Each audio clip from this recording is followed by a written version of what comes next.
Dateline Arlington. Virginia's 8th congressional district is the 58th most reliable congressional district in the nation, and the top-gaining Democrat district in the 2016 elections, posting a gain of 6 points of advantage over the Republican Party.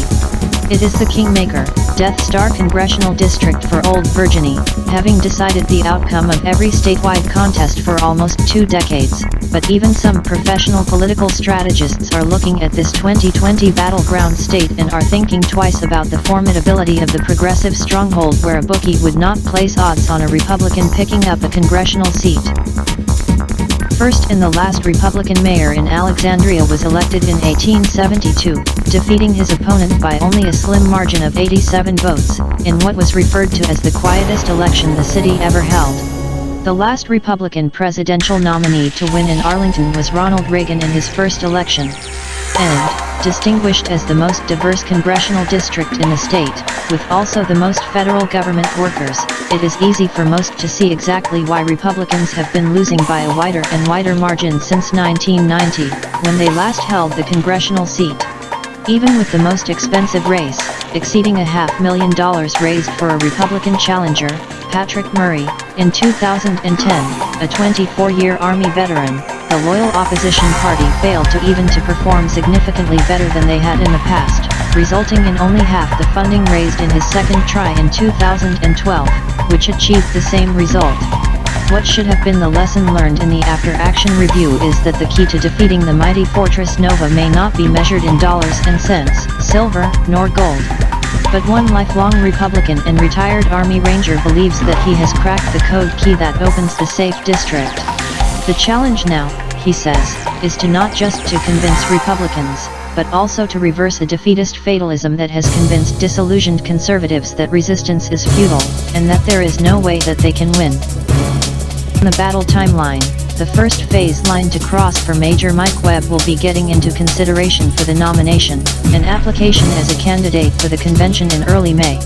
If he fails to get into the convention, it is certain that the long line of competitors, possessing no experience in politics, will only continue the losing streak that posted the all-time record lowest percentage during the 2018 midterms, when they nominated the only candidate naive enough to run, Thomas O., a 25-year-old who thought that his age alone would bring millennials to him, making the errors of the previous nominee, Charles Ernest, who, backed by the establishment leaders, had defeated Major Mike Webb by a landslide in the 2016 convention.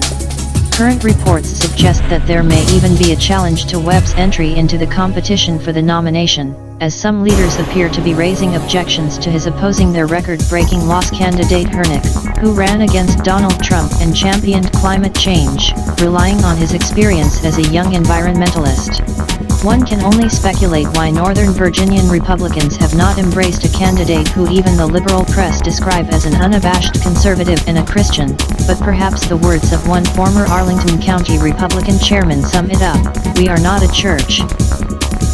Yet, even more fierce in opposition to Major Webb than the local Republican leadership are the leaders of the Democrat Party and the coterie of special interests that aggregate around their progressive socialist message, who Webb has battled against alone in both state and federal courts.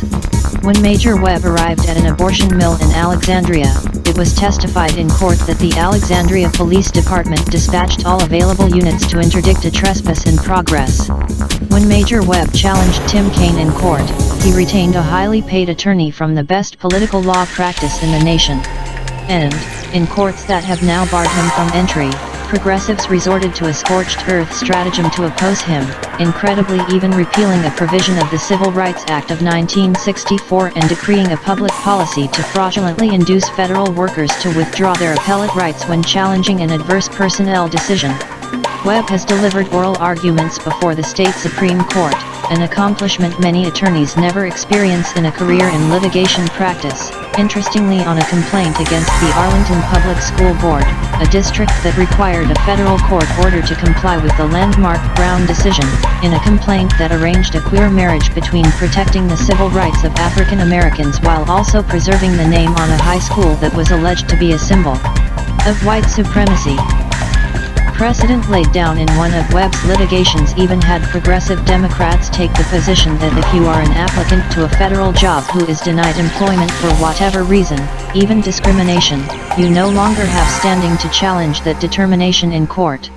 In one action, currently before the Fourth Circuit, arising from several claims brought under the First Amendment's free exercise and establishment clauses, discrimination claims under Section 1983, and even allegations arising from 8 predicate criminal counts under the RICO Act, even the state attorney general and 2 presiding judges from Northern Virginia have unprecedentedly entered an appearance in a matter that is on appeal.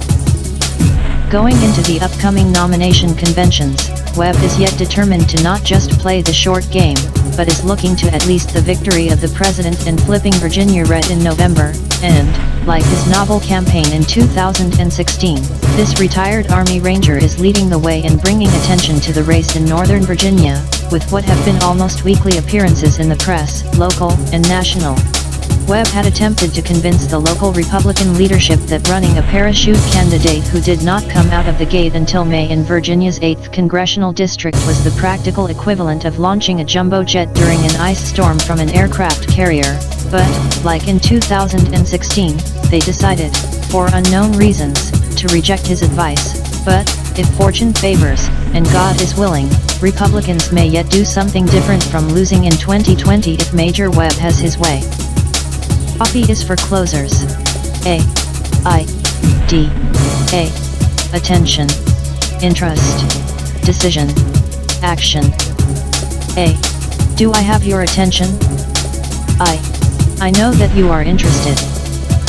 D. Have you made your decision for Christ? A. Now is the time for action. But you have the right to remain silent. Stay tuned for updates as they develop. We get the news as it happens and we get it to you before anyone else. Back to you, in the studio. This advertisement was authorized by Mike Webb.